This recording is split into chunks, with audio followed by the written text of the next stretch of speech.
Indian constitution at work അഥവാ Indian ഭരണഘടനാ പ്രവർത്തനത്തിൽ എന്ന ഭാഗത്തിലെ ഫസ്റ്റ് ചാപ്റ്റർ ആയിട്ടുള്ള കോൺസ്റ്റിറ്റ്യൂഷൻ വൈ ആൻഡ് ഹൗ, ഭരണഘടന എന്തുകൊണ്ട് എങ്ങനെ എന്ന അധ്യായമാണ് ഞങ്ങൾ ഇന്നിവിടെ ചർച്ച ചെയ്യാൻ പോകുന്നത്. പ്രധാനമായും ഈ ചാപ്റ്ററിനെ 5 ഭാഗങ്ങളാക്കി തിരിച്ചിട്ടാണ് ഒരു പ്രസന്റേഷൻ തയ്യാറാക്കിയിട്ടുള്ളത്.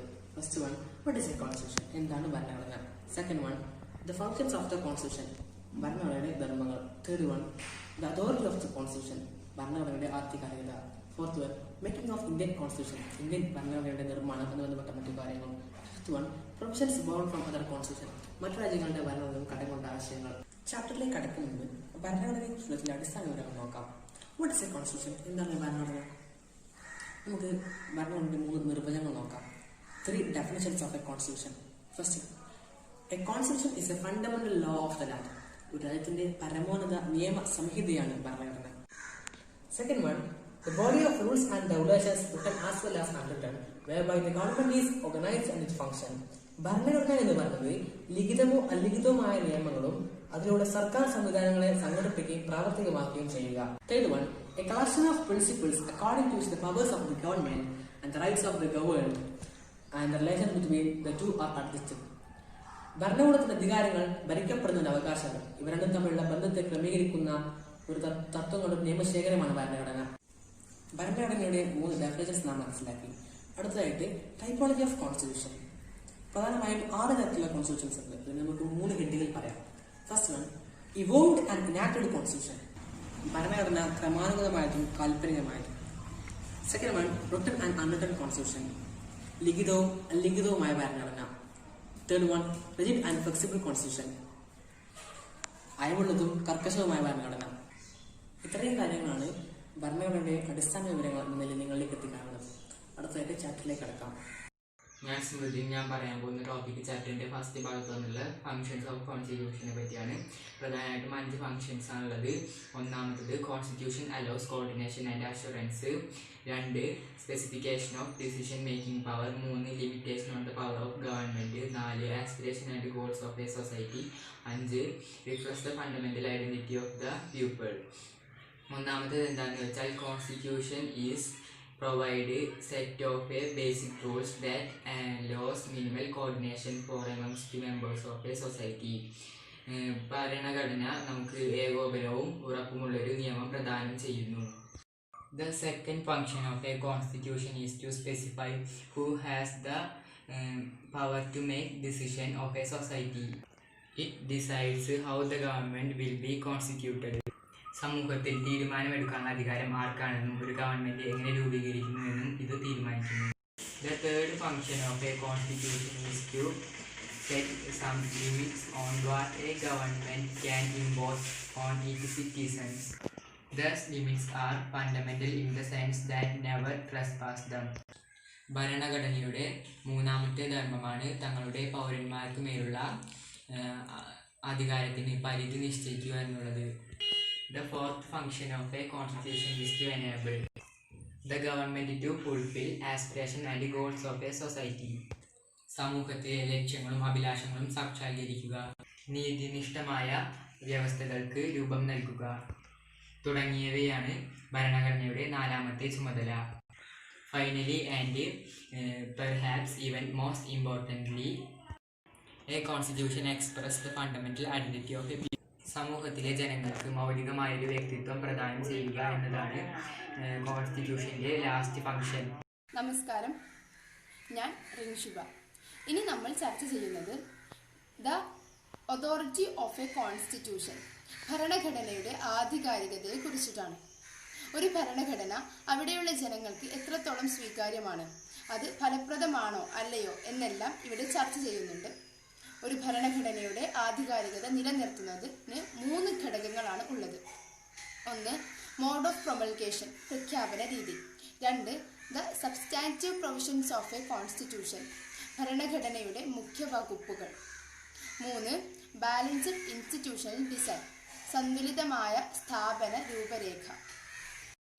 ആദ്യം നമ്മൾ ചർച്ച ചെയ്യുന്നത് മോഡ് ഓഫ് പ്രൊമൾഗേഷൻ, പ്രഖ്യാപന രീതിയെക്കുറിച്ചിട്ടാണ്. പല രാജ്യങ്ങളുടെയും ഭരണഘടനകൾ ഇന്ന് നിർജ്ജീവമാണ്. അതിന് കാരണം അവ നിർമ്മിച്ചിട്ടുള്ളത് അവിടെയുള്ള പട്ടാള മേധാവികളോ സ്വേച്ഛാധിപതികളോ ആണ്.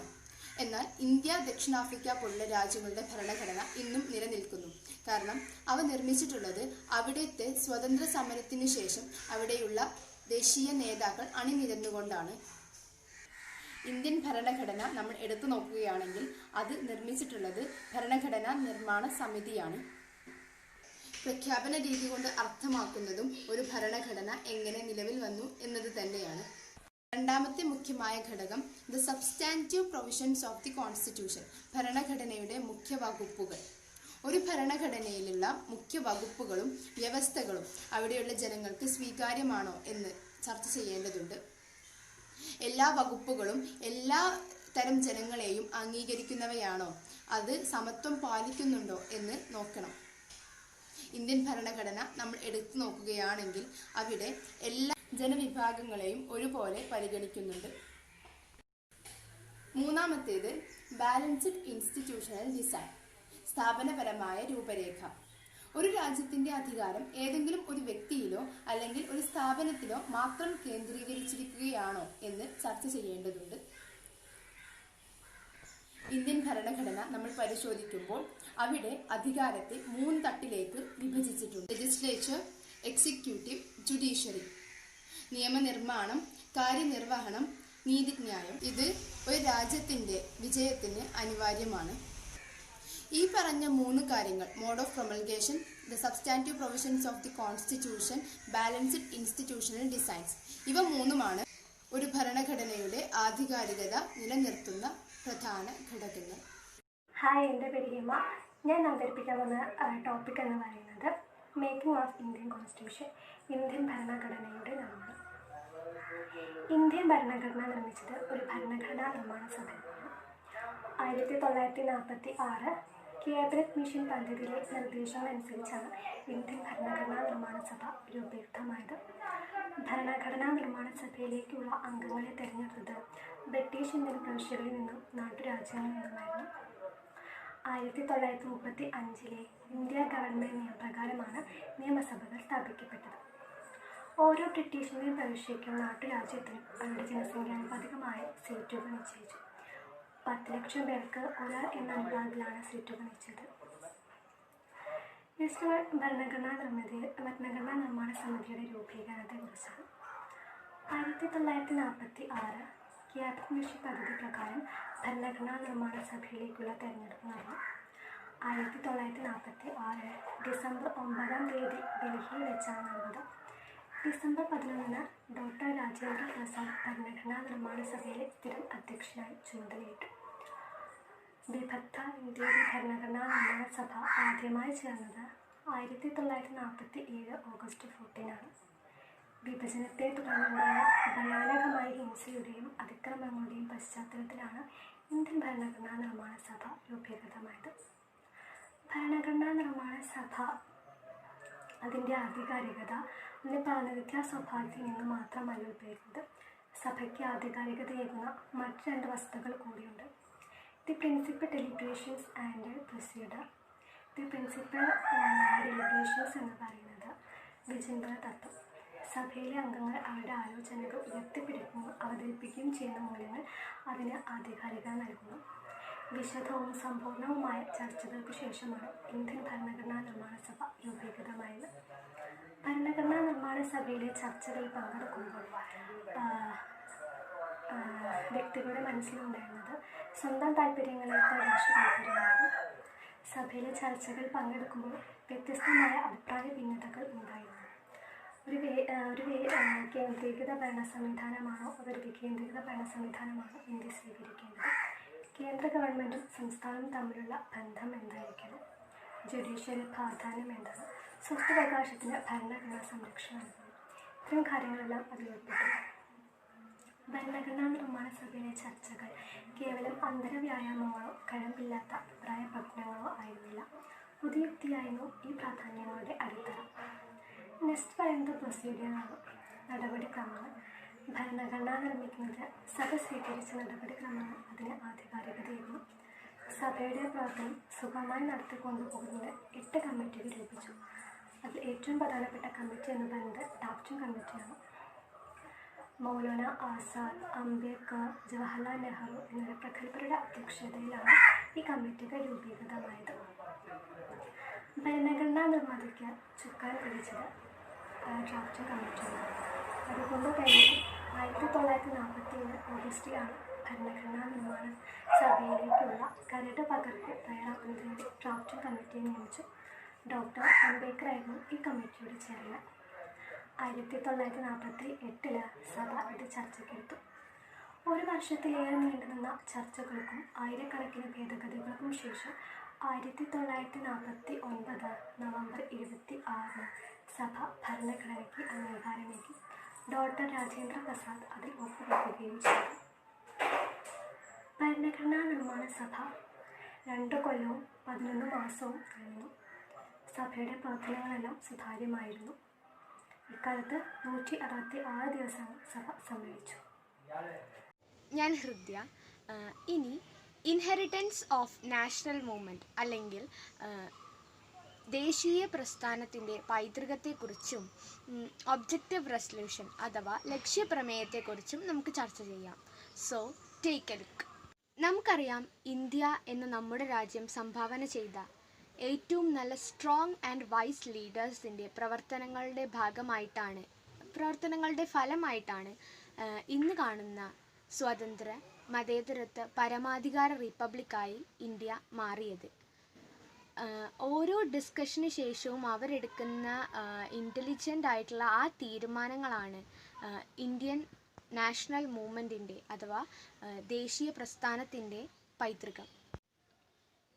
നാഷണൽ മൂവ്മെൻറ്റിലൂടെയാണ് ഇന്ത്യൻ ഭരണഘടന നിർമ്മാണത്തിൽ വരേണ്ട ചില ഇമ്പോർട്ടൻ്റ് ആയിട്ടുള്ള ചോദ്യങ്ങൾ ചർച്ച ചെയ്യപ്പെട്ടത്. The shape of a government which is apt to India, its functions, its values, its aspirations, അങ്ങനെയുള്ള ചില സംശയങ്ങളുടെ ഉത്തരമാണ് ഇന്ത്യൻ ഭരണഘടന. Maybe the most important principle which is adopted by the Constituent Assembly from the national movement is seen in objective resolution. 1946 December 13 Nehru ആണ് constituent അസംബ്ലിയിൽ objective resolution അവതരിപ്പിച്ചത്. ലക്ഷ്യപ്രമേയം തീർത്തും Indian ഭരണഘടനയുടെ ലക്ഷ്യങ്ങൾ എന്തെന്ന് വിശകലനം ചെയ്യുന്ന ഒന്ന് തന്നെയാണ്.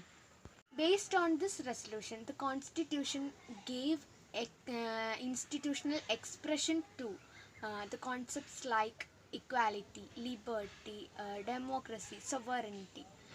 ഇന്ത്യൻ ഭരണഘടനയുടെ ആമുഖം റെസൊല്യൂഷൻ്റെ ചുരുക്കരൂപമാണ്. ഇനി എന്തൊക്കെയാണ് ഒബ്ജക്റ്റീവ് റെസൊല്യൂഷൻ്റെ മെയിൻ എയിംസ് എന്ന് നോക്കാം. Which are the main aims of objective resolution?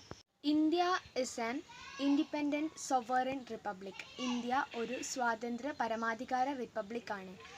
എല്ലാ തരത്തിലുള്ള നീതിയും സമത്വവും ഫണ്ടമെൻ്റൽ റൈറ്റ്സും ഇന്ത്യയിലെ ഓരോ ജനങ്ങൾക്കും തുല്യമായി വിഭജിക്കപ്പെട്ടതാണ്. ലോക സമാധാനത്തിനും മാനവരാശിയുടെ ക്ഷേമത്തിനും ഈ രാജ്യം പൂർണ്ണമായും പരപ്രേരണ കൂടാതെ പ്രവർത്തിക്കുമെന്ന് ഉറപ്പു നൽകുന്നു. Hello, I'm Harsha. ഇനി പറയാൻ പോകുന്നത് ഈ ചാപ്റ്ററിലെ അവസാന ഭാഗമായ provisions borrowed from the other constitution അഥവാ മറ്റു രാജ്യങ്ങളുടെ ഭരണഘടനയിൽ നിന്നും നമ്മൾ കടമെടുത്തിട്ടുള്ള വ്യവസ്ഥകളെ കുറിച്ചാണ്. നമുക്കറിയാം, നമ്മുടെ രാജ്യമായ ഇന്ത്യ മറ്റു പല രാജ്യങ്ങളുടെ ഭരണഘടനയിൽ നിന്നും പല നല്ല ആശയങ്ങൾ കടമെടുത്തിട്ടുണ്ട്. ബ്രിട്ടീഷ് ഭരണഘടനയിൽ നിന്നും നമ്മൾ 5 ആശയങ്ങളാണ് കടമെടുത്തത്. ഫസ്റ്റ് പാസ്റ്റ് ദി പോസ്റ്റ് വ്യവസ്ഥ. സെക്കൻഡ് വൺ പാർലമെന്ററി ഭരണ സമ്പ്രദായം അഥവാ parliamentary form of the government. Third one നിയമവാഴ്ച അഥവാ റൂൾ ഓഫ് ലോ. നാലാമതായിട്ട് സ്പീക്കർ എന്ന സ്ഥാപനവും അദ്ദേഹത്തിന്റെ ചുമതലകളും. Office and the role of speaker. അഞ്ചാമതായി കടമെടുത്തത് നിയമനിർമ്മാണ നടപടിക്രമങ്ങൾ അഥവാ ലെജിസ്ലേറ്റീവ് പ്രൊസീജിയർ. അടുത്തതായി അമേരിക്കൻ ഭരണഘടനയിൽ നിന്നും നമ്മൾ കടമെടുത്ത കാര്യങ്ങളാണ് പറയുന്നത്. പ്രധാനമായിട്ടും 4 കാര്യങ്ങളാണ് അമേരിക്കൻ ഭരണഘടനയിൽ നിന്നും കടമെടുത്തത്. ഫസ്റ്റ് വൺ മൗലിക അവകാശം അഥവാ ഫണ്ടമെന്റൽ റൈറ്റ്സ്. സെക്കൻഡ് വൺ ജുഡീഷ്യറിയുടെ പുനരവലോകനം അഥവാ power of judicial review. Third one ജുഡീഷ്യറിയുടെ സ്വാതന്ത്ര്യം, independence of judiciary. Fourth one ആമുഖം അഥവാ പ്രിയാമ്പിൾ. ഇത്രയും കാര്യങ്ങളാണ് അമേരിക്കൻ ഭരണഘടനയിൽ നിന്നും നമ്മൾ കടമെടുത്തത്. നെക്സ്റ്റ് എന്ന് പറയുന്നത് കനേഡിയൻ ഭരണഘടന. കനേഡിയൻ ഭരണഘടന ഉൾക്കൊള്ളിച്ച വ്യവസ്ഥകൾ എന്ന് പറയുന്നത് ഒരു അർദ്ധ ഫെഡറൽ ഗവൺമെൻറ് സംവിധാനം, അതുപോലെ തന്നെ അവശിഷ്ടാധികാരങ്ങൾ എന്ന ആശയം. സെക്കൻഡ് വൺ ഫ്രഞ്ച് ഭരണഘടന. ഫ്രഞ്ച് ഭരണഘടനയിൽ ഉൾക്കൊള്ളിച്ച വ്യവസ്ഥകൾ എന്ന് പറയുന്നത് സ്വാതന്ത്ര്യം, സമത്വം, സാഹോദര്യം എന്നീ ആശയങ്ങൾ, അതുപോലെ തന്നെ റിപ്പബ്ലിക്. ഐറിഷ് ഭരണഘടനയിൽ നിന്നും രാഷ്ട്രത്തിന്റെ നിർദ്ദേശക തത്വങ്ങൾ, തിരഞ്ഞെടുക്കപ്പെട്ട രാഷ്ട്രതലവൻ എന്നീ ആശയങ്ങൾ സ്വീകരിച്ചു. ഓസ്ട്രേലിയയിൽ നിന്നും കൺകറന്റ് ലിസ്റ്റ് എന്ന ആശയവും കടം കൊണ്ടു. എൻ്റെ പേര് മുഹമ്മദ് ജോഹർമ. ഞാൻ വണ്ടൂർ BMCയിൽ പഠിച്ചിരുന്നു. +1 ഹ്യൂമാനിറ്റീസ്. പൊളിറ്റിക്കൽ സയൻസിലെ ഫസ്റ്റ് ചാപ്റ്ററായ കോൺസ്റ്റിറ്റ്യൂഷൻ വൈ ആൻഡ് ഹൗ അഥവാ ഭരണഘടന എന്തുകൊണ്ട് എങ്ങനെ എന്ന ചാപ്റ്ററിനെ ബേസ് ചെയ്തുകൊണ്ടാണ് ഈ ഒരു പ്രസന്റേഷൻ വീഡിയോ തയ്യാറാക്കിയിട്ടുള്ളത്. പ്രധാനമായും ഈ ചാപ്റ്ററിനെ 5 ഭാഗങ്ങളാക്കി തിരിച്ചിട്ടാണ് പ്രസന്റ് ചെയ്തത്. First one, what is A constitution, എന്താണ് ഭരണഘടന. Second one, functions of the constitution, ഭരണഘടനയുടെ 5 ധർമ്മങ്ങൾ. Third one, authority of A constitution, ഭരണഘടനയുടെ ആധികാരികതയും അതുമായി ബന്ധപ്പെട്ട 3 കാര്യങ്ങളും. നമുക്കറിയാം, ഓരോ രാജ്യത്തിനും അതിൻ്റെതായ ഭരണഘടനകൾ നിലവിലുണ്ട്. നമ്മുടെ രാജ്യമായ ഇന്ത്യ ഒരു ജനാധിപത്യപരമായ രാജ്യമാണ്. അതുകൊണ്ട് തന്നെ നമ്മുടെ ഭരണഘടനയ്ക്ക് അതിൻ്റെതായ പ്രാധാന്യവും മൂല്യവും നൽകുന്നു. നാലാമതായി നമ്മൾ ചർച്ച ചെയ്തത് making of the Indian constitution, അതായത് ഇന്ത്യൻ ഭരണഘടനാ നിർമ്മാണവുമായി ബന്ധപ്പെട്ട കാര്യങ്ങളെ കുറിച്ചാണ്. അഞ്ചാമതായി ചർച്ച ചെയ്തത് ഈ പാഠഭാഗത്തിലെ ഏറ്റവും അവസാന ഭാഗമായ provisions borrowed from the other constitution, മറ്റു ഭരണഘടനകളിൽ നിന്നും നമ്മൾ കടമെടുത്തിട്ടുള്ള ആശയങ്ങളെ കുറിച്ച് ചർച്ച ചെയ്തു. So constitution why and how അഥവാ ഭരണഘടന എന്തുകൊണ്ട് എങ്ങനെ എന്ന ചാപ്റ്റർ പഠിക്കുമ്പോൾ എന്താണ് ഭരണഘടന, ഭരണഘടനയുടെ ധർമ്മം എന്താണ്, ഒരു രാജ്യത്തിന് എത്രത്തോളം വേണ്ടപ്പെട്ടതാണ് ഭരണഘടന തുടങ്ങിയ കാര്യങ്ങളെല്ലാം നമുക്ക് മനസ്സിലാക്കാൻ സാധിക്കുന്നു.